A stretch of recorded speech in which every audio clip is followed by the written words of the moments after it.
Saudações fraternais filhos de Sofia. O projeto Sabedoria Arcana é uma iniciativa que visa a expansão da consciência através de podcasts e livros. O objetivo é compartilhar conhecimentos e experiências que possam inspirar ao buscador, para que o projeto possa continuar produzindo conteúdos de qualidade e alcançar cada vez mais pessoas. É necessário contar com a colaboração financeira dos ouvintes e leitores que se identificam com a proposta e valorizam o trabalho realizado. A sua contribuição é muito importante para a manutenção de equipamentos e despesas do projeto, como hospedagem de nosso site, edição, divulgação, entre outras. Você pode colaborar com o projeto Sabedoria Arcana através do QR Code que está à direita do vídeo ou com a nossa chave Pix, que está na descrição do mesmo, doando qualquer quantia. O selo Sabedoria Arcana tem a honra de apresentar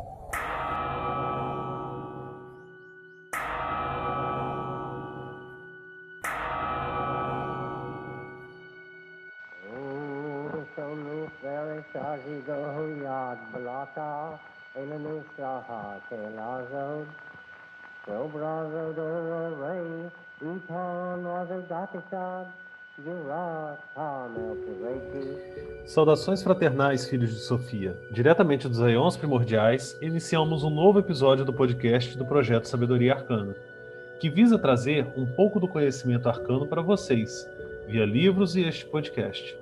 Aproveitamos para convidá-lo a conhecer nosso site www.sabedoriaarcana.com.br, onde vocês irão ter mais informações sobre nossos livros, podcasts e outras coisas mais. No episódio de hoje, eu conto mais uma vez com a presença sempre querida do meu irmão Adílio Jorge Marques.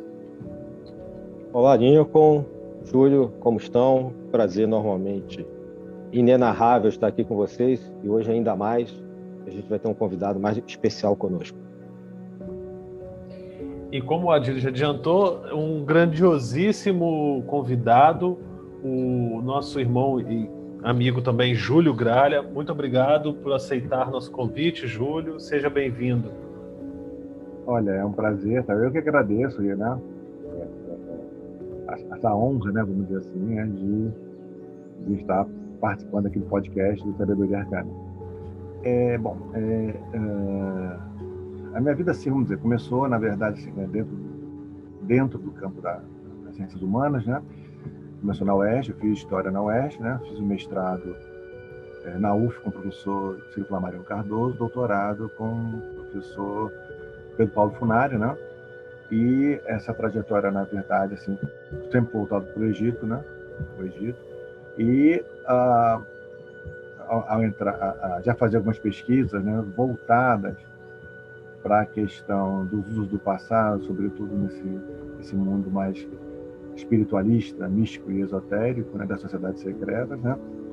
E com o grupo do professor Pedro Paulo Funari, né, a partir das camadas de referencial teórico de usos do passado, a gente conseguiu ampliar isso. Tá? Então, eu sou professor da UF, né, eu estou lá há 10 anos, sou associado da UF, lá em Campos. Trabalho com o Egito Antigo, mas também trabalho com os usos do passado no mundo moderno e contemporâneo, ou a apropriação, né, do uso do passado, tanto no campo religiosos, né, quanto no campo social e cultural, né, que é ressignificado pelas sociedades modernas enquanto são as duas linhas de pesquisa, o Egito, né, de modo geral, e essa questão. Eu vim da engenharia, antes de ser professor, eu vim da engenharia, trabalhei em empresa multinacional, trabalhei em área robótica, área de sistemas, né, de computação, de transmissão de dados e tal. A parte, então, numa determinada época, né, deixei esse lado, vamos dizer assim, né, e me concentrei exclusivamente nessa área que eu estou atuando agora. Nós temos 2 núcleos de pesquisa, né, que trabalham com essa área, na UF, e temos uma publicação que é a Revista Mundo Antigo, que está relativamente paralisada, está sendo reestruturada, mas deve voltar até o final do ano, ou início do ano que vem, ela deve voltar a receber artigos, né, na plataforma OpenJournal. Excelente. E o interessante é que você estudou com 2 grandiosíssimas referências da história antiga no Brasil, principalmente Egito, que é o grandiosíssimo Ciro Flamarion Cardoso, e o igualmente grande Pedro Paulo Funari, né, que são duas personalidades assim ímpares na história antiga e do Egito no Brasil. E eu agradeço você pela participação, por aceitar estar aqui conosco, trazendo um pouco sobre essa questão da magia e da ressignificação de toda essa história e práticas do Antigo Egito. Muito obrigado. E para a gente começar, para a gente começar, eu gostaria que você falasse um pouquinho como que se dava essa prática mágica no Antigo Egito. Então, o Egito a gente trabalha, na verdade, né, vamos olhar como egípcio, né, tentar fazer isso. Ele trabalhava num tripé, né, que é o tripé da mitologia, a outra parte era a devoção, né, que é a invocação dos deuses, e a terceira parte que era a magia. Tá? A parte da magia, ela tem uma característica, vamos dizer assim, mais efetiva. Né? Então, muitos, na verdade, que a gente vê nas paredes dos templos, como se fosse uma iconografia apenas relatando alguma coisa, uma narrativa, necessariamente não. É uma prática mágica, é uma magia que foi colocada ali. Tá? E ela é visível. Então, a parte da magia, ela sempre foi, vamos dizer assim, muito forte em todos os setores. Tanto uma pessoa comum quanto, né, alguém da nobreza. Tá? E essa magia, por incrível que pareça, por exemplo, né, o invocador da magia, ele ameaça o Deus. Tá? Tem uma tese de doutorado do Tiago, né, da Universidade Federal Rural do Rio de Janeiro, né, que ele vai fazer esse trabalho, mostrar como é que o humano invocador, né, ele invoca os atributos desse Deus, e se o Deus não quiser, ele, na verdade, vai puni-lo de alguma forma.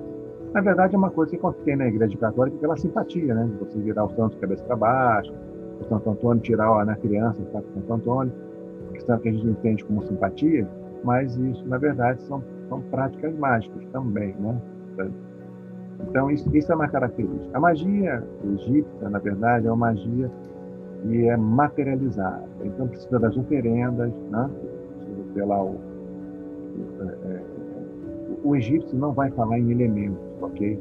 Mas com certeza você vai encontrar, por exemplo, independente, né, se você vai fazer uma magia invocando amor, por exemplo, com a deusa Hathor, né? Então você vai ter mirra, vai ter incenso de mirra, você vai colocar uma bebida, né? Você vai colocar uma bebida para essa deusa, né? Pode ser uma cerveja, pode ser um vinho, né? Então você tem o incenso, tem as coisas materiais, que são frutas, né? Então, né? E você tem o incenso. Então você precisa armar, né, uma espécie de oferenda, né? E, na verdade, ali você faz suas invocações, você coloca o testemunho, né? E invoca, né, e obriga, de certa forma, o Deus se comanda os atributos do Deus para que ele faça aquilo, né, que você está pedindo ali. Então, é a diferença da parte religiosa. Na parte religiosa, o devoto suplica ao Deus que ele ajude, né? Na parte mágica, ele comanda, na verdade, os atributos desse Deus para que as coisas aconteçam para ele. Né? Então, isso é uma diferença. É dessa forma que era feito, né? Os egípcios faziam dessa forma, e os encantamentos são variados. A maioria dos encantamentos encontrados são voltados para as questões do amor, mas encontramos também encantamentos para a questão de trabalho, né? E encantamentos para destruir o inimigo, não? Matar o inimigo mesmo, tirar ele do seu caminho. Então, ela teria essa característica. E, bom, mas isso, eu poderia perguntar, mas isso é somente um altar, né? Eu tenho que fazer, faço aquilo alguns dias e tal. Não, essa prática mágica, ela está em todo lugar. Né? Ela está nas tumbas, ela está nas paredes dos templos, né? Eu não sei se as pessoas, né, que vão nos ouvir mesmo, se elas nunca se perguntaram da seguinte forma: por que embelezar uma tumba se aquela tumba não vai ser vista por ninguém, porque a tumba não é para ser vista. Uma vez que você coloca lá a múmia e fecha tudo, aquilo fica lacrado, não é para ser aberto depois. Existe fora um santuário para você fazer as oferendas ao morto, mas não é para entrar onde a múmia está. Então, se aquilo tudo é lacrado, por que aquilo é tão ricamente adornado, né? Ricamente pintado, as narrativas que estão naquelas paredes? Né? Por que isso é utilizado? É uma magia. Né? Tudo aquilo vai ser encantado de tal forma, tratado magicamente de tal forma pelo sacerdote, né? Que você vai transferir tudo que está naquela iconografia para uma nova dimensão. Eu costumo dizer que a tumba é uma cápsula que se conecta entre os dois mundos. Mas o que dispara isso é a ação mágica. Então, a ação mágica egípcia está em várias formas, né? Tem várias características. E isso, uma delas é a tumba. Tá? A tumba é um repositório mágico. Até o que você falou dessa questão do selado me lembrou daquelas imagens que tem até mesmo da tumba de Tutancâmon, mostrando exatamente esse selo real na porta da tumba, lacrado com corda e selado com tipo argamassa, com a imagem, com as inscrições ali, demonstrando, né, o selamento da tumba. Adilho, você queria falar alguma coisa? Sim, que a gente entrou aí junto.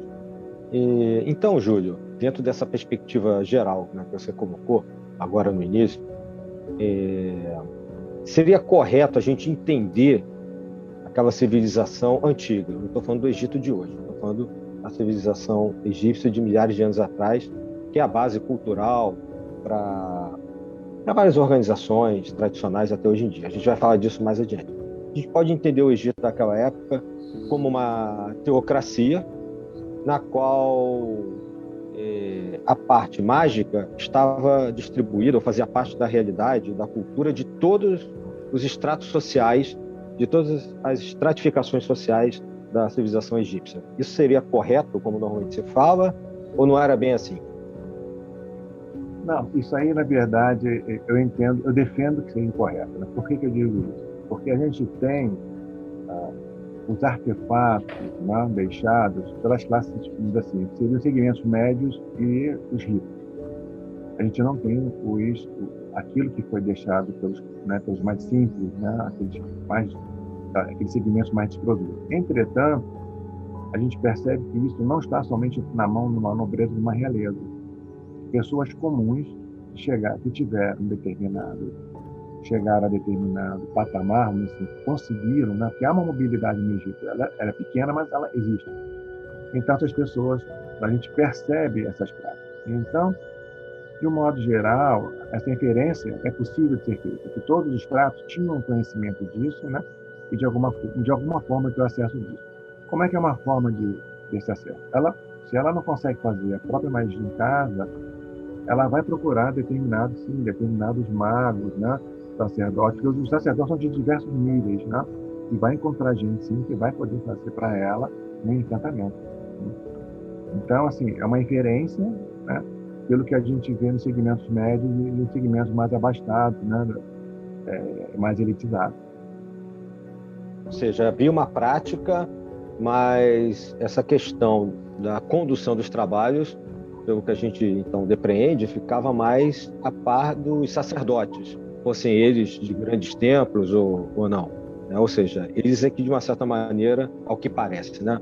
Pelo que a arqueologia indica, pelo que você falou e eu entendi, esses sacerdotes que seriam os principais responsáveis, inclusive pela literatura.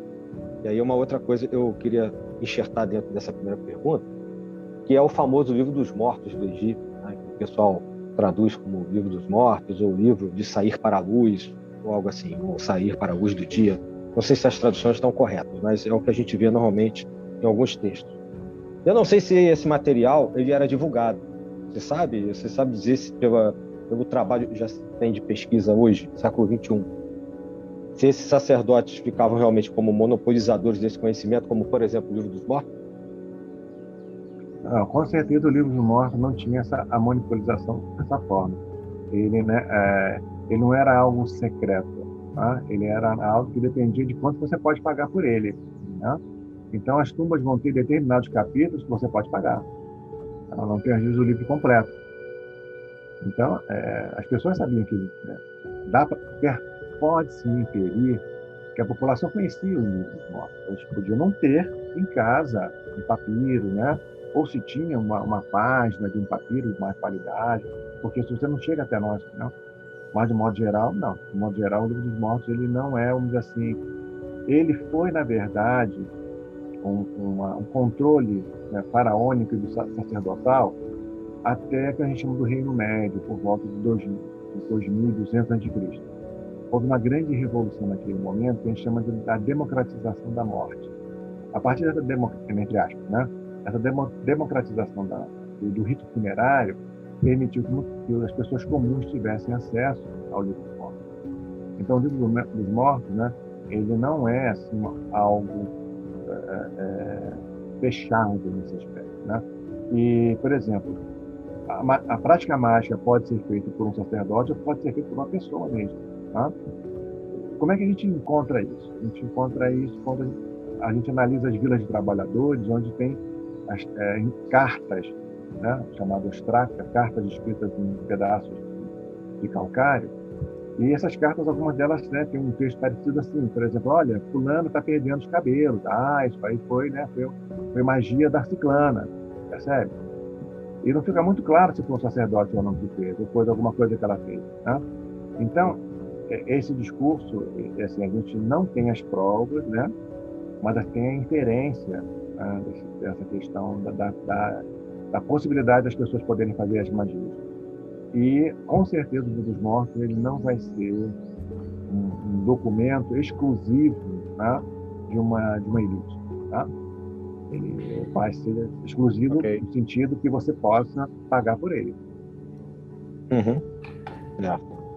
Aproveitando esse gancho que você tocou aí sobre a questão até da popularização, da democratização da morte, por assim dizer, e a questão do livro dos mortos, eu estou aqui matutando e pensando o seguinte, será que essa ressignificação não seria também por uma popularização da questão da escrita? Porque a gente, pelo que eu pude perceber, essa magia está diretamente ligada a essa questão da escrita também, né? Porque não deixa de ser uma forma de materialização, a escrita, né, encarada por muitos povos da antiguidade como uma materialização de algo que está no mundo das ideias. Então, essa escrita se torna mágica.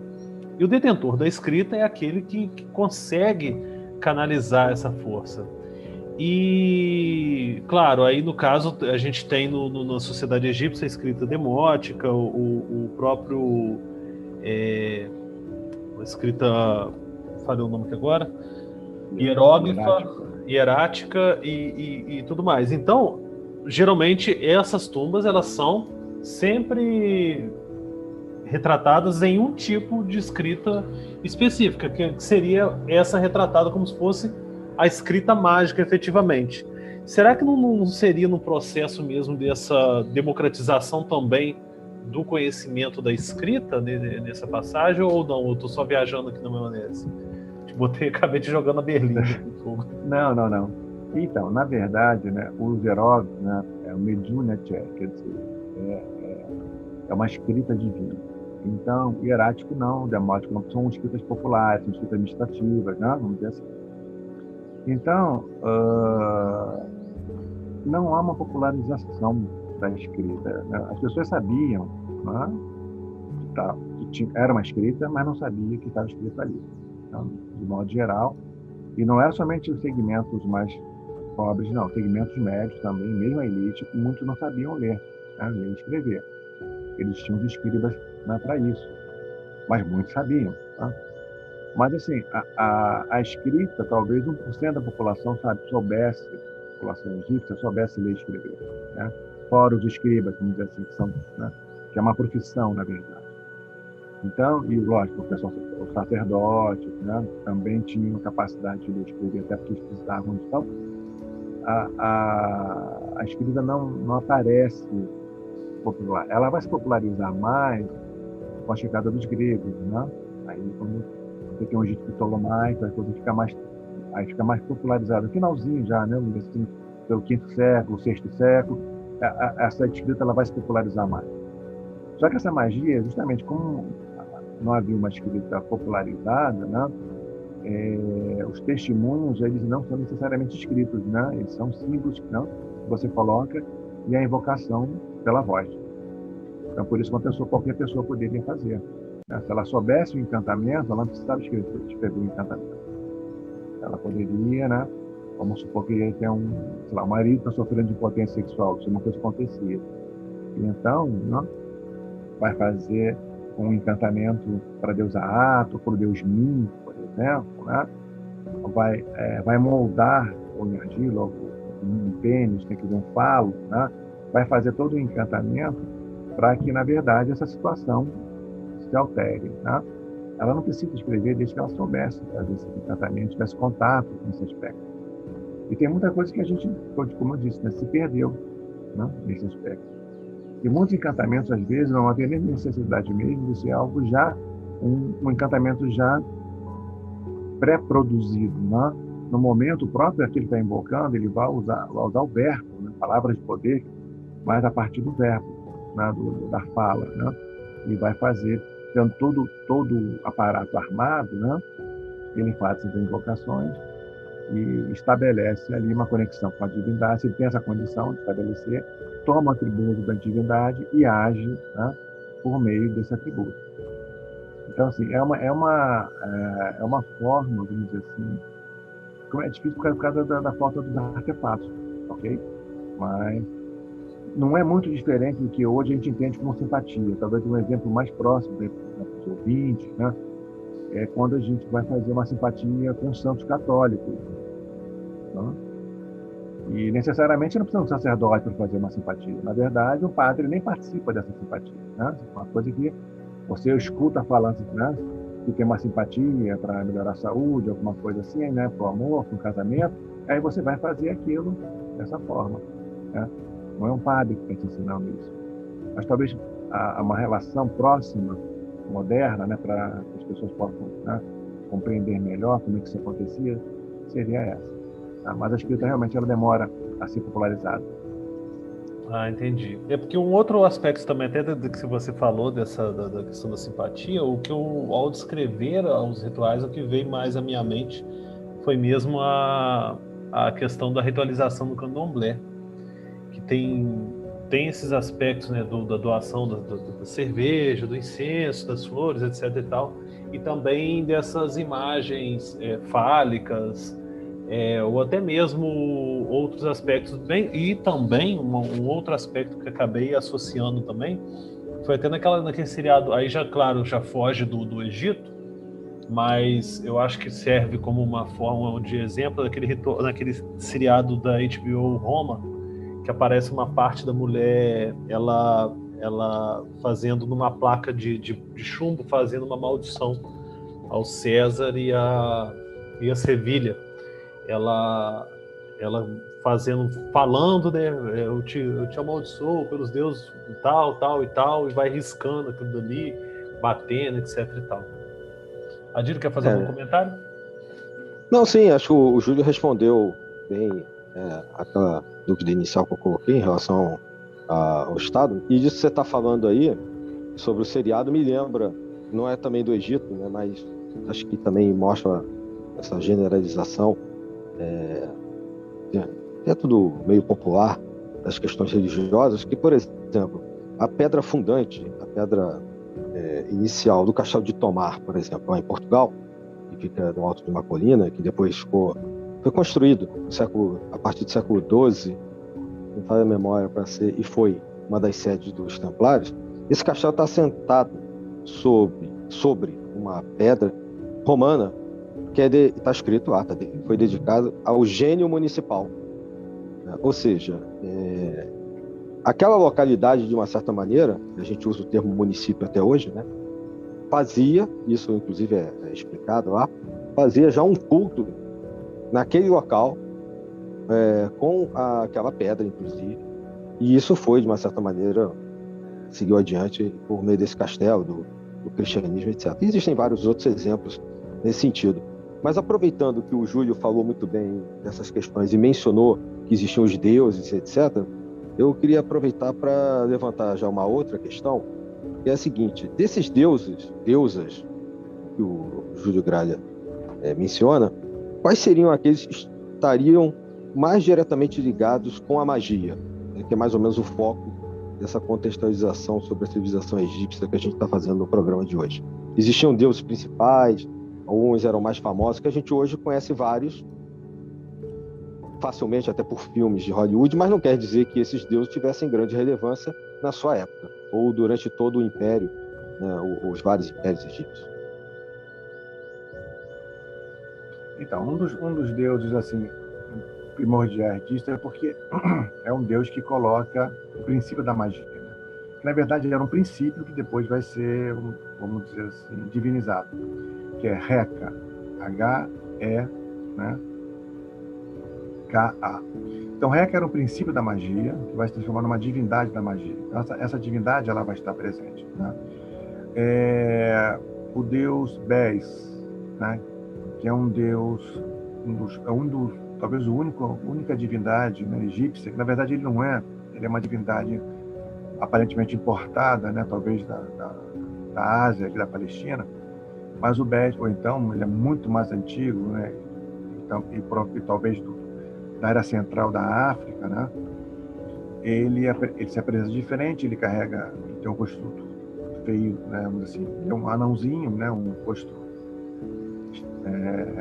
feio, vamos dizer assim, é para assustar, carrega uma espécie de uma faca, né?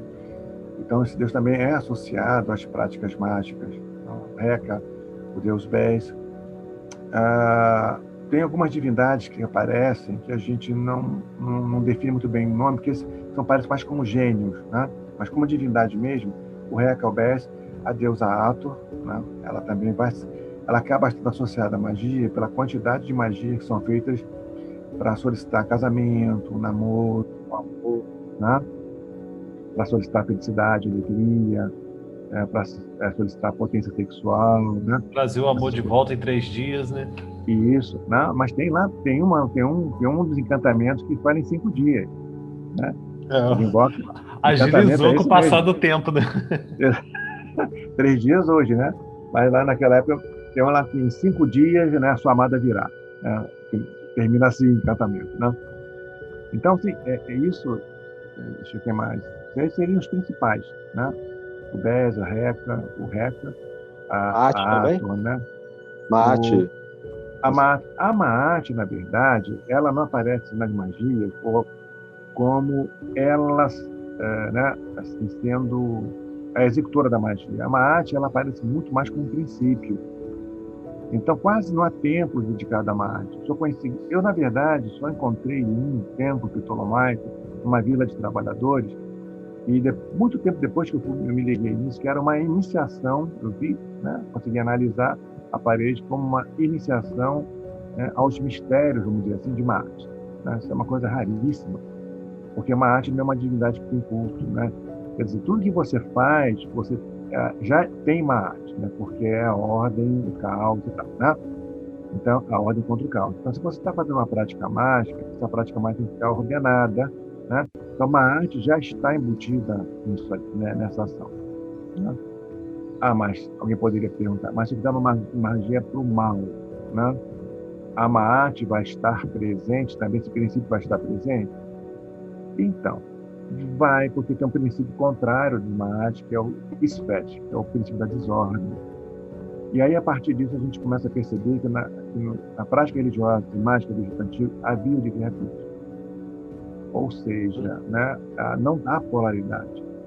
A ação mágica ela não tem polaridade. Ela tem que satisfazer a mim. Não é assim se é bom ou se é mal, né? Então, se é para satisfazer... no meu caso, eu tenho uma pessoa que está casada com outra, mas eu quero aquela mulher. Eu faço uma magia para ter aquela mulher. Aí, se eu perguntar se esse egípcio, vem cá, mas isso não é errado? Ele vai dizer, isso é bom para mim. Né? E aí, mas ele cai na questão do livre-arbítrio, sim, né? Que aí vai ser pesado lá, né? Lá na frente, a balança de Marte, né? Volta Marte de novo. Tá? Então, há essas situações. Então, a Marte está sempre presente. De modo geral, ela está sempre presente, tá? Em todas as ações. É por isso que eu perguntei, porque é muito comum. Hoje em dia, né, a gente vai falar dessas questões hoje em dia, mas é muito comum várias organizações tratarem de Maat, dando a ela talvez uma colocação dentro dessa questão histórica que, pelo que você já explicou, não é exatamente assim. E aproveitando que o Adilho comentou sobre essa questão do uso, né, até moderno da Maat, e que de certa forma é utilizado, né, e dito que é um uso recorrente nessas ordens mais contemporâneas a nós, será que, aí eu pergunto, se existe alguma diferença, quais são as diferenças e as semelhanças também, né, entre essa magia do Antigo Egito e algumas dessas práticas modernas que acabam se atrelando de alguma forma à história do Egito? Então, hoje nessas ressignificações, e mesmo quando não há ressignificação, né, até pode, por exemplo, o quemetismo não é uma ressignificação, né? O quemetismo é a tentativa de recuperar os antigos cultos, né? As sociedades secretas, as ordens secretas, discretas e tal, elas são ressignificação, elas não estão reproduzindo os antigos cultos, elas estão adaptando os antigos cultos, né, em forma de graus e tal, para atender a uma sociedade, né, contemporânea, uma sociedade moderna, vamos dizer assim, né? Então, vamos pensar assim, né? Diferenças, acho que a primeira diferença clara que eu vejo, né, pode estar equivocado. Só aproveitando aqui, porque eu acho que talvez nossos ouvintes possam ter essa dúvida, o que seria esse quemetismo? Então, o quemetismo, na verdade, ele nos anos 80, né, uma pesquisadora, né, uma egiptóloga, na verdade, ela fez graduação, mestrado, doutorado, né? Ela era da Wicca, né, que é essa magia mais natural, enfim, algo que se apoia mais no mundo celta, né? E é muito moderno, muito contemporâneo, né? O Gardner, acho que é Gardner, faz toda essa reestruturação nos anos 20 ou 30, né, da Wicca. Ela pertencia à Wicca e ela parece que tem assim, um chamado, né? E então, ela é uma doutora em egiptologia, mas ela não é uma doutora em egiptologia para a universidade, né? Para ensinar para essas coisas. Ela, na verdade, fez tudo isso para quê? Para poder compreender como é que as práticas antigas eram feitas e, na verdade, criar essas práticas, refazer isso. E aí, então, ela criou um site, né, chamado Kemet, né, Kemet, Kemet.org, né? E Kemet é a palavra egípcia, a palavra mais significativa para Egito, né? Quer dizer, Kemet significa negro, né? Terra negra. Na verdade, seria Takemet, né? Não tem nenhuma relação com questões de pele, tá? É em relação à terra, Takemet, país da Terra Negra. E essa redução ficou chamada de Kemet, né? Então, o Egito, como a gente conhece, os egiptólogos, aqueles que gostam muito do Egito esotérico, vão sempre associar Kemet. A partir dessa percepção, né, esqueci o nome dela, nossa senhora, mas ela vai criar, então, o chamado a ortodoxia quemética, né? Então, ela vai criar a religião ortodoxia, né, quer dizer, ortodoxa do quemético. E o quemetismo é isso, quer dizer, na verdade, ele tem algumas variações, mas é a ideia de você trazer para o mundo presente as antigas práticas egípcias, antigas práticas religiosas do Egito. A trazer por onde? Por psicografia, canalização, esoterismo, sociedade? Não. Trazer pela egiptologia. A base do quemetismo é a academia.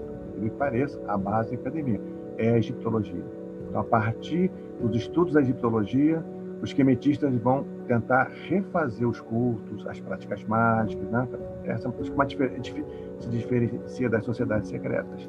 né, que adaptam isso. A ideia é adaptar o menor possível, assim, o menos possível, né, no mundo do hermetismo. Mas tem variações. Então você vai encontrar grupos que estão preocupados com algumas adaptações, outros não. Né? A hermetismo ortodoxo, né, a ortodoxia hermética, ela tem esse nome justamente porque ela, vamos dizer assim, não trabalha com o período de Akhenaton, que é um período mais, né, próximo do monoteísmo. Né? Ela trabalha com essas práticas que nós estamos discutindo aqui.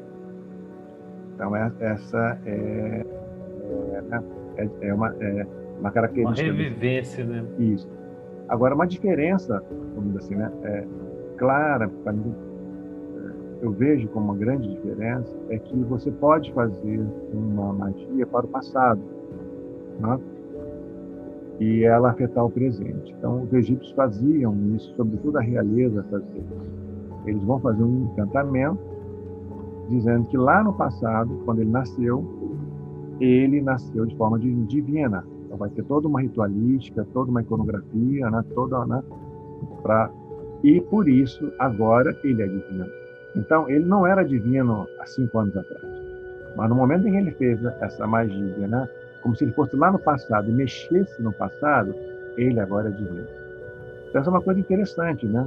É uma coisa. Eu vejo um pouco isso como aquela ideia de você fazer umas regressões para tentar resolver problemas de traumas que você tem no presente hoje. Tá? Então, você vai lá atrás, né, e resolve, né, ter um sonho, faz uma regressão, para justamente, né, não ter esse tipo de problema, vamos dizer assim, resolver esse problema no presente. Então, para mim, essa seria a principal, né, diferença. Uma outra diferença é que, como, na verdade, nem todo mundo tinha o dom da escrita naquela época, os sacerdotes sim, né? Esses encantamentos, eles carecem, né, de uma escrita. Então, eles são mais simbólicos. Então, é necessário ter precisa ter uma materialidade, né? Então, se eu quero uma casa, eu tenho que fazer essa casa, né? Fazer essa casa em argila, ou desenhar essa casa. Eu coloco alguns elementos dos hieróglifos, né? Coloco os nomes dos deuses, pelo menos isso que eu sei, para fazer isso. Então, não tem aqueles grandes discursos invocativos, né? Vamos dizer assim. Né? As invocações são mais simples nesse aspecto. Mas o principal dessa seria essa. Agora, as semelhanças são, né, as semelhanças que eu vejo é que, na verdade, isso tudo vai produzir um plano das ideias, né, um plano mental, e você tem que materializar isso num plano material de alguma forma. E assim como no Egito você tinha os elementos lá, por mais que eles não tratem dessa forma, tá? A gente não vai encontrar os 4 elementos descritos, analisados pelos egípcios. Por mais que esses elementos da natureza estão lá, né, tá? Eles vão estar também nas práticas mágicas modernas, né? Os 5, ou então os 5 elementos, a gente poderia dizer assim, isso a gente vai encontrar também. Tá? Uma coisa que às vezes acontece, por exemplo, é aquela mágica presente, é uma magia que você não precisa de materialidade, né? Você faz invocações sem uma necessidade da materialidade e dispara processo, né? Para o egípcio isso é mais complicado. Ele acha que a magia, se aquilo que eu quero está no plano material, né, eu preciso fazer no plano material. Se aquilo não está no plano material, está numa outra dimensão, mas eu estou nesse plano material, então preciso fazer essa magia no plano material para poder atingir uma dimensão futura ou uma dimensão paralela. Tá? Então, essas são aí algumas semelhanças, algumas diferenças, né, que o Egito tem. Essa do passado, para mim, talvez seja mais interessante. Tá? Você conseguir conceber, né, o passado, né, alterar o passado a partir de uma ação mágica. Uma outra questão que a ação mágica tem também, que é a questão das tumbas, é uma pergunta que até, de repente, né, a gente não precisa responder, mas a gente pode fazer para nós mesmos, né? Como é que nós pensamos no nosso mundo após a morte? Né? Alguém já, né, eu penso lá numa lagoa, no rio, né, na casa. Né? Então, eu, quando faço essas perguntas às vezes para meus alunos, em palestras, as pessoas dão uma travada, elas não parecem não conceber muito bem o que elas vão encontrar do lado de lá. Né? Elas não tem dificuldade até em verbalizar como esse mundo será. O egípcio não tem a menor dúvida, né? Para ele não há a menor dúvida. Aqueles que podem fazer a tumba, né? A narrativa da tumba vai estar presente no outro lado. Então, se na narrativa da tumba tem um lago, lá vai ter um lago. Se a minha casa vai ter palmeiras ou figueiras, etc., etc., lá vai ter isso também. Então, uma questão que essa ação mágica, ela constrói a outra dimensão. Tá? Então, isso não é uma coisa que os deuses vão nos dar, é uma coisa que eu crio aqui e levo para lá. Então, isso é uma outra coisa interessante que a gente não, né? Pelo menos não aparece isso. Eu sei que já havia alguns, né, alguns ritos mágicos que têm essa condição, mas são, vamos dizer assim, são poucos. Okay? Então, São poucos mesmo. Né? São poucos mesmo. São poucos mesmo dessa questão. Então, essas são as diferenças bem interessantes. Né? E o quemetismo trabalha com isso. Né? Então, na verdade, os quemetistas vão começar, eles não vão chegar ainda nesse nível, mas em algum momento eles vão começar a chegar e dizer, não, eu vou definir como é que vai ser meu mundo do lado de lá. Né? O Duat, então, é escolhido ainda em vida, por assim dizer. Exatamente. Poucas sociedades fazem isso atualmente. Realmente, assim, são poucos autores que falam sobre essa construção do mundo espiritual, né, a partir dessa vivência. Achei interessante do que você falou, dessa questão da base material de toda a magia egípcia, e veio uma coisa aqui na mente, que aquele livro O Segredo, então, lá no Egito não venderia, não seria best-seller de vendas, porque tem que ter a base material das coisas. Né? Exatamente. Essa ideia de dizer assim, imagine sua casa, a chave, a porta, para eles não funcionaria. Isso é o primeiro passo, só funcionaria se tivesse a parte material executada depois. Tem que botar a mão na massa mesmo, senão nada de casa. Mas a magia prática, no sentido mais tradicional, não essa tipo gourmet que a gente vê hoje por aí, que nem o Lincoln acabou de citar, ela, em seus níveis mais avançados, ela menciona isso. A questão de você construir para si, inclusive ainda para ser utilizado em vida, locais nos quais você vai se projetar para trabalhar. Sejam eles uma pequena capela, um santo celestial, um templo, um castelo, alguma coisa assim. Claro que isso não é falado de uma maneira muito aberta, porque isso já é um outro nível, como o Júlio está colocando, algo mais... Depende, né, de uma preparação material que a pessoa saiba fazer também aqui para reverberar do outro lado. Se eu entendi corretamente o que o Júlio falou. Perfeitamente, isso mesmo. Né? Então, eu só queria assim, pontuar uma coisa. Então, essa magia egípcia que se menciona hoje, que algumas ordens ou tradições usam ou se utilizam dela, ela não é o quemetismo em si, ou talvez nenhuma parte desse quemetismo. Talvez seja, em grande parte, uma adaptação da cultura modernizada que a gente tem, que uma vez eu vi num evento seu na UERJ você caracterizar, inclusive, como egiptomania. Então, até que ponto existe essa hoje em dia, século XXI, com várias ordens e tradições espiritualistas, até que ponto essas várias tradições utilizam uma adaptação como a egiptomania, que você pode até esclarecer para o ouvinte o que é, ou realmente trabalham com uma herança quemética, mesmo que ressignificada ou rearrumada por essa pesquisadora que você mencionou antes? Então, realmente, né? O que eu vejo muito em alguns setores, né, hoje, da espiritualidade, né, que olham do misticismo, das sociedades secretas, que tratam, que falam que estão fazendo magia egípcias, eles não estão fazendo, não. Eles estão, na verdade, tomando os elementos, né, do Egito Antigo e criando, né, criando novas coisas, ressignificando, chamando aquilo de magia egípcia. Né? Certo, então, isso que eu estava imaginando. Isso. Agora, isso não quer dizer que não funcione ou não, né? Estou dizendo assim, né? A questão que vai funcionar ou não é uma outra questão.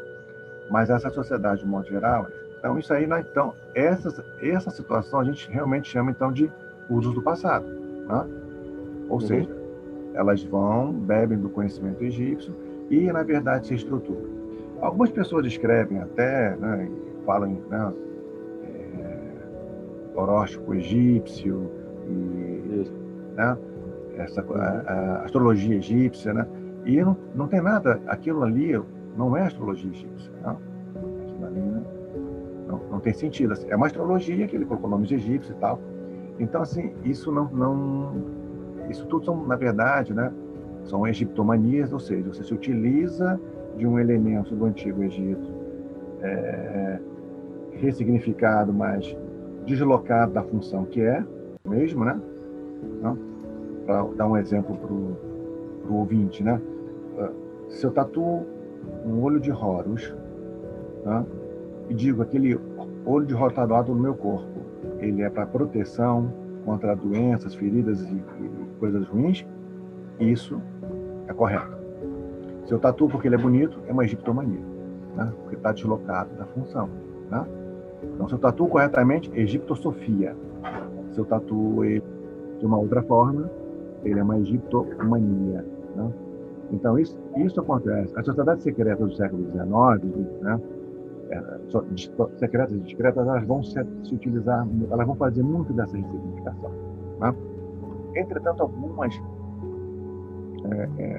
vão se ater mais, né, alguns pensadores da época, né, mesmo como Crowley, por exemplo, eles vão se ater mais à prática egípcia antiga mesmo.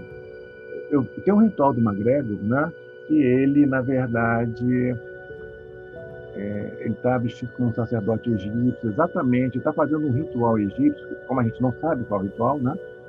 Mas, pelo menos os trajes, ele está igual a um egípcio antigo. Ok? Sim. Então, isso a Godendal do Mata, já que você citou ele, eu ia até te perguntar isso depois, só para contextualizar para os ouvintes, ela talvez tenha sido, se não a que mais usou, uma das que mais se apropriou da simbologia e adaptação de rituais baseadas no Egito, na época, pelo menos que eles conheciam. Né? E, claro, o Crowley vem depois e copia muita coisa. Né? Agora, a Godendal talvez tenha sido a grande mãe. Sim, a Godendal com certeza foi a que mais, né, vamos dizer assim, bebeu nas fontes corretamente e tentou reproduzir corretamente as fontes na modernidade. Uhum. Isso, sim, é verdade. Perfeito. É só para realmente pontuar isso, porque é bem interessante esse conceito que você coloca, né, você que tem um doutorado na área, sobre os usos do passado, a diferenciação entre a prática mágica, a história e a egiptomania, porque para a maioria das pessoas, até mesmo leigos, não só da pesquisa acadêmica, mas leigos do caminho esotérico, espiritualista, para a maioria das pessoas é tudo uma coisa só. É como aparece nos filmes, né, de qualquer maneira. Eu imagino que você vendo vários filmes aí de Hollywood, como A Múmia, por exemplo, você deve, em alguns momentos, talvez identificar coisas corretas, mas em vários momentos, né, ficar arrepiado com a quantidade de besteira que você coloca lá. Hollywood tem um adágio, né, que eles estão lá para distrair, não para ensinar, né? Igual... Eu não digo na história egípcia, até porque também dá para fazer alguns paralelos, mas igual aquele filme Gladiador na história romana é totalmente bizarro. Ainda chama de espanhol, né? Ainda chama de espanhol numa época onde esse conceito nem existia. Espanha ou espanhol. Isso aí para não dizer sequência de imperadores, e etc e tal, ali, que tá tudo zoado, tentativa de retorno a uma república. Eu coloquei essa questão para o Júlio porque me parece que até hoje o Egito é uma fonte inesgotável de ideias, né? Algumas provavelmente boas ou afeitas às questões históricas e outras as mais estapafúrdias, até para filmes de terror, etc. Então, eu imagino, se eu fosse um egiptólogo vendo isso, né? A gente já presta atenção nesses outros detalhes, né? Porque nós três somos historiadores, né? Júlio, Lincoln, eu. Então a gente já vê vários detalhes nos filmes que, obviamente, estão fora de contexto, né? E que a maioria das pessoas não percebe. Há poucos dias, eu estava até lendo uma crítica sobre como que a invenção da Cleópatra na moderna se deu a partir daquele filme acho que com a Elizabeth Taylor, que fez o papel da Cleópatra, e sempre naquela opulência muito grande. Todos os outros filmes seguiram um padrão de imagem de Cleópatra, principalmente, né? Ali tem questão, né, de aparência, de roupa, totalmente averso, né? E principalmente, que eu acho que isso tem gerado uma série de discussões na atualidade, até mesmo nessas questões dos filmes e tudo mais, é a adoção de atores extremamente brancos e europeus para fazer papéis de egípcios que não tinham essa tez, essa aparência, nem nada assim. Quiçá, talvez, ali no finalzinho do período ptolomaico, já com a influência romana e tudo mais, mas ainda assim era bem diferente do que Hollywood coloca, né, como imagem do que seria os egípcios e tudo mais.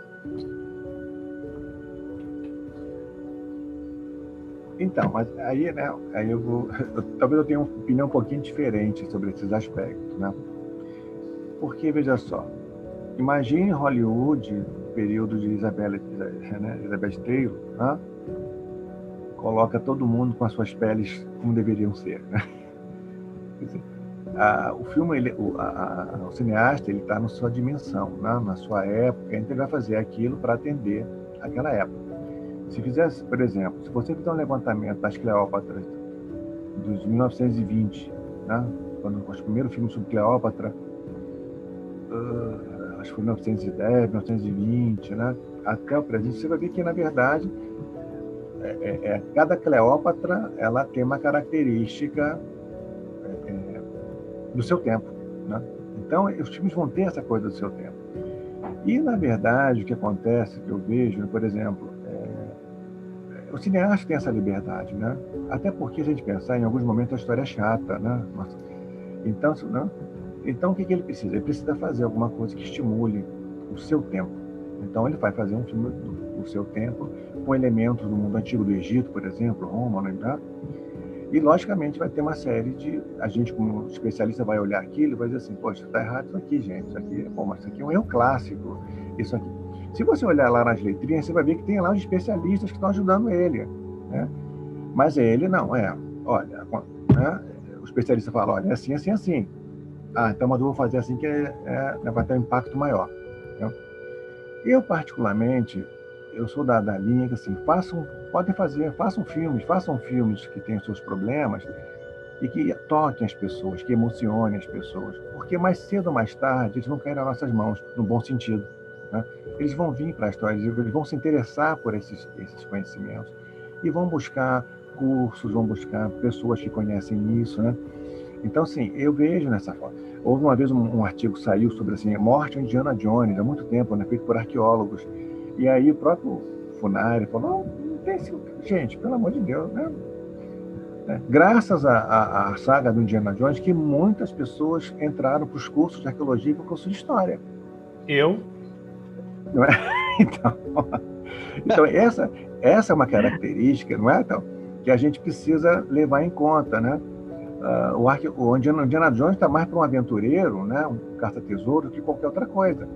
Mas aquilo fez com que muita gente fosse, né? Tomasse esse caminho, né? Você, por exemplo, pergunta a vários físicos e tal, eles vão falar de Star Trek. Os astrofísicos e tal, não é porque eu via Star Trek, né, Jornada nas Estrelas, eu via isso, não sei o que, nos anos 60, me interessou. Então, na verdade, esse movimento artístico, ele tem um valor, sim, ajuda, sim, nesse aspecto. E depois, vamos dizer assim, os equívocos, a gente corrige, entendeu? Não tem problema. Mas é de grande valor, né?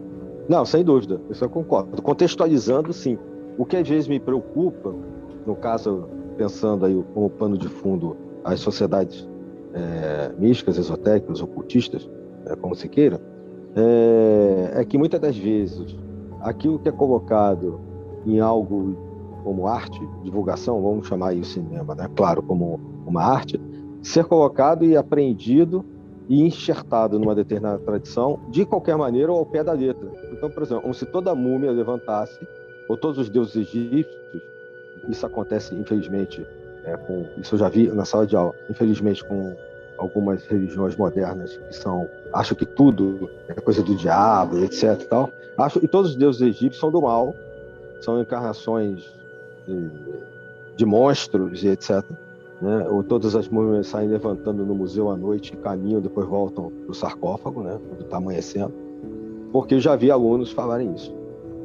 Até mesmo em sala de aula, né? A gente, assim, utiliza-se... Então, foi em sala de aula mesmo. Não, porque a gente utiliza-se muito de filmes como recurso de ensino, mas é importante mesmo frisar esses aspectos do que é verdade, do que não é no filme, porque senão o aluno vai olhar aquilo e vai achar que aquilo ali vai levar o pé da letra e achar que é assim mesmo e que foi exatamente como o filme falou. Agora, essa questão que o Júlio coloca é importante, realmente. Star Trek, Star Wars, no caso da física, por exemplo, da astronomia, motivou uma legião. Como aconteceu, existe um filme até, que passa de vez em quando na sessão da tarde, que é Céu de Outubro, que trata de uma história real de um menino nos Estados Unidos que depois vai se tornar engenheiro aeroespacial, a partir do momento em que ele vê o primeiro satélite russo cruzando o Sputnik, né? por cima. O Sputnik cruzando o território dos Estados Unidos e passa por cima da localidade dele. E aquilo foi um fervor na época, até com medo de que o satélite ia jogar uma bomba sobre o território dos Estados Unidos. Guerra Fria, né? E aquilo ali motivou a questão do satélite, a questão do homem à lua, motivou, né? Filmes, arte e muitos cientistas. E eu não tenho dúvida, nesse caso aí, como o Júlio falou, vários arqueólogos, por exemplo, egiptólogos, devem ter se inspirado. Eu mesmo, no caso, dos aspectos, assim, eu sempre gostei muito de história, principalmente história do Egito, desde que eu me entendo por gente, as minhas primeiras lembranças era já ligado a essas coisas, até passagem bíblica, a parte que eu mais gostava era as pragas do Egito, então sempre tive muito com isso, e isso que me motivou até a fazer história, e também, claro, ver 300 milhões de vezes o Indiana Jones e rever continuamente. Mas aproveitando desse gancho e a gente pegando aí o que a gente traz do Egito para a atualidade, onde que a gente pode encontrar então essa magia egípcia na atualidade? Então, isso, né, é uma pergunta que muitos fazem, né? Então, as pessoas que vão procurar, né, pela magia egípcia, pela religião egípcia, né, elas acho que elas têm muitas dúvidas. Então, o primeiro passo que elas vão dar, elas vão procurar o quê? Elas vão procurar as sociedades secretas, né?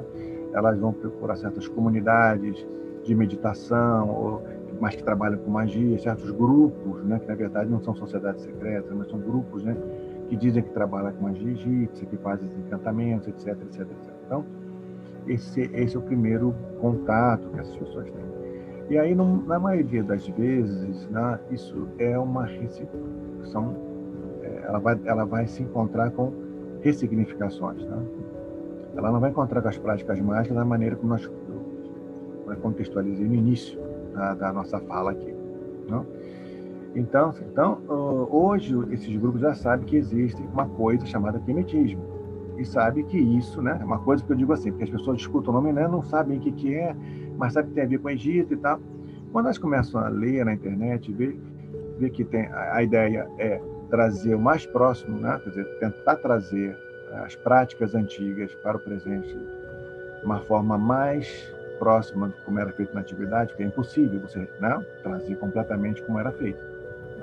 Lógico que você vai ressignificar em alguma medida, mas ressignificar o mínimo possível, né?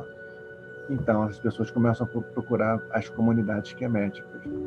E aí sim, é nessas comunidades é que você tem as pessoas praticantes da magia egípcia antiga.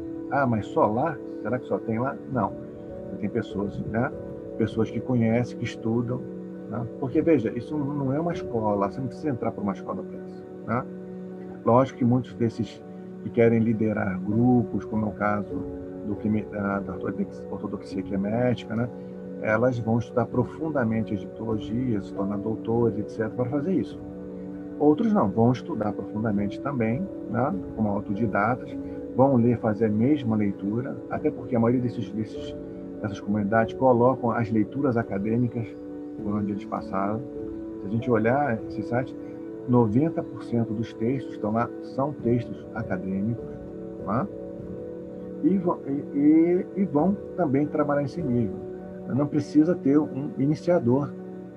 Essa é uma outra diferença. Você não tem um órgão que inicia alguém no quemetismo para que ele possa propagar o quemetismo, né? Essas coisas. Então, é uma questão muito individual. Essa estrutura está muito individual nesse aspecto. Então, essas pessoas também fazem isso. Tem pessoas que fazem isso, eu conheço algumas, né? E fazem de uma maneira bastante coerente. Né? Tem uma psicóloga, mas que ela também trabalha com magia e tal, que é a Cris, lá de São Paulo. Ela faz esse trabalho. Mas ela fez o quê? Ela estudou o Egito, né? Ela é psicóloga de formação, né? Mas tem estudado profundamente o tema da religião egípcia a partir do segundo acadêmico.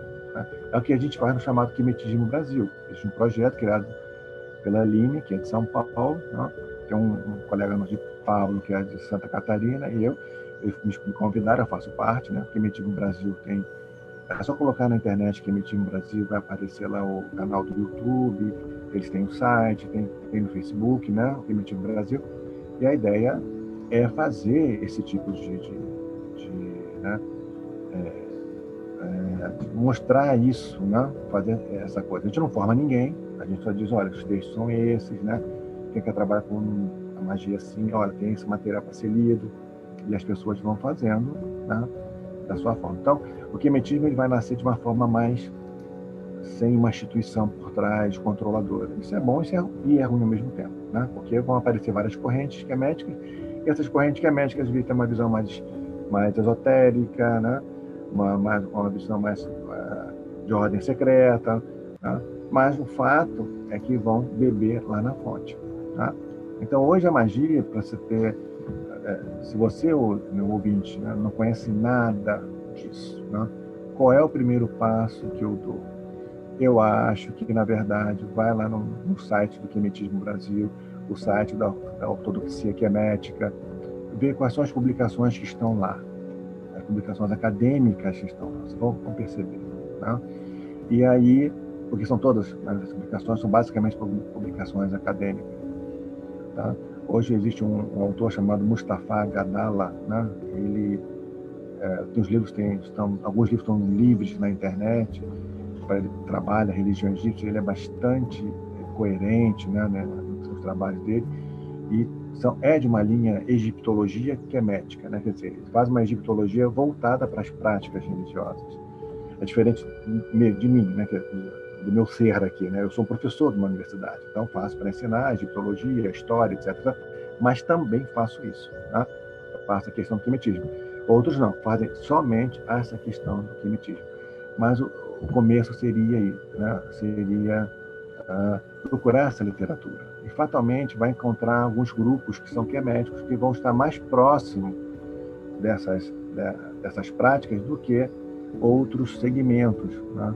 Mas nada impede de você, por exemplo, fazer parte do rito Memphis-Mihai na maçonaria, ou então ir para a Rosa Cruz, ou um dos movimentos Rosa Cruz, que tem por base o Egito.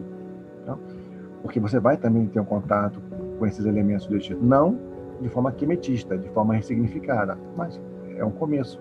Tá? A própria Golden Dawn, existem ramificações modernas da Golden Dawn que, se você entrar em qualquer site, vai dar de cara com esse tipo de mística egípcia. Exatamente. E a Golden Dawn tem essa característica, né, Dito? Quer dizer, ela é muito ramificada. Você tem que, de repente, analisar com aquela que te atende mais dentro, né, daquela perspectiva, né? Você está querendo mais a coisa mais bem profundamente egípcia. Mas a Golden Dawn é, com certeza, dessas sociedades todas, né, que apareceram, que eu conheço, a que mais se aproximou, né, de uma visão quemetista da magia. Tá? Vamos dizer assim.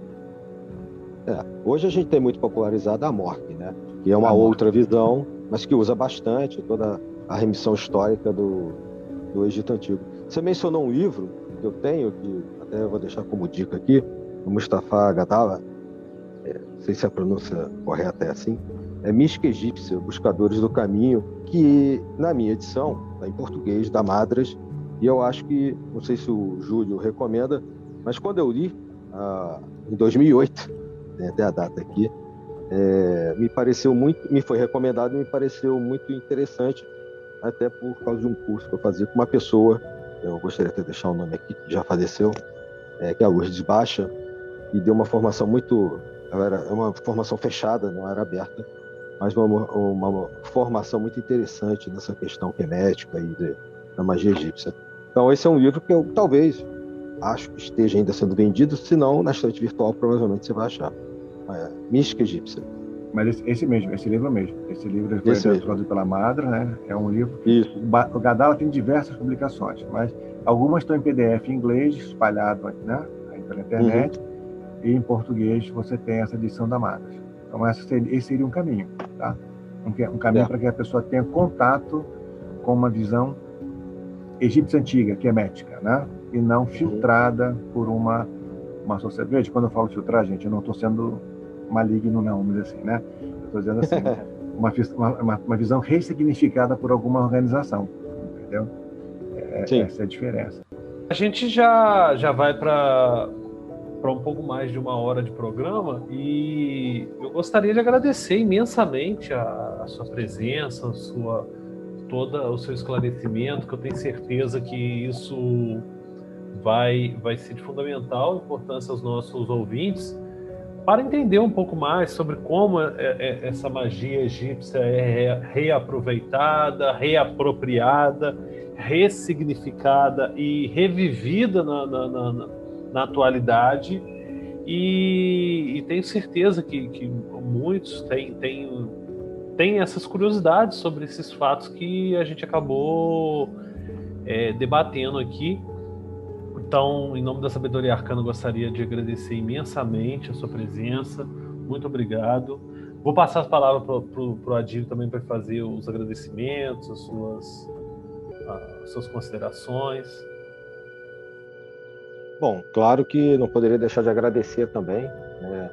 E, Júlio, você tem a palavra para fazer alguma outra colocação, esclarecimento, que você acha pertinente em relação a magia no Egito, a magia hermética, e também deixar contatos ou alguma coisa e faz os seus cursos, da sua ligação com o hermetismo. Então, eu queria só, né, agradecer também a vocês todos aí, né,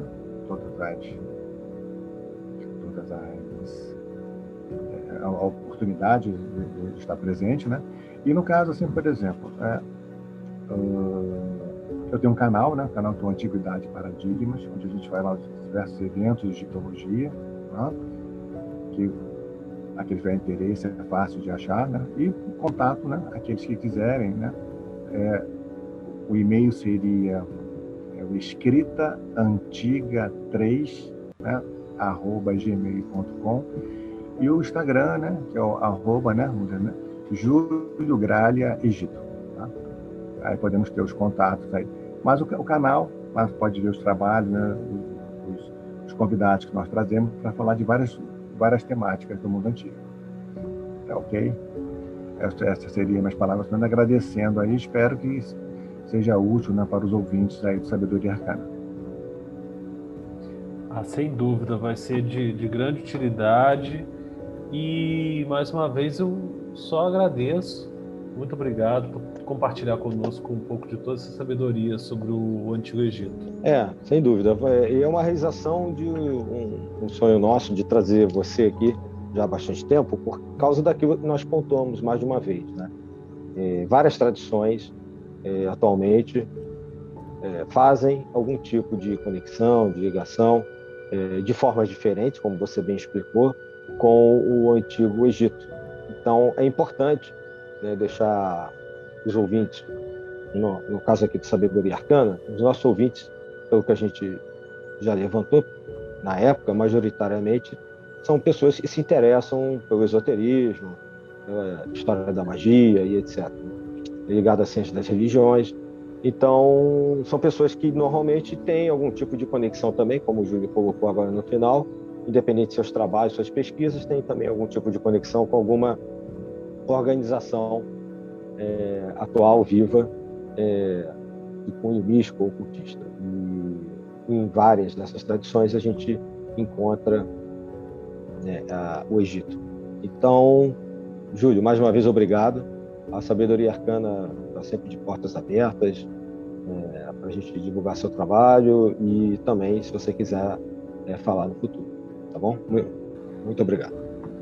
Eu que agradeço. Muito obrigado mesmo e até o próximo encontro. Um abraço, meus amigos. Um abraço, Valeu, até a meu próxima. Até a próxima. Um abraço.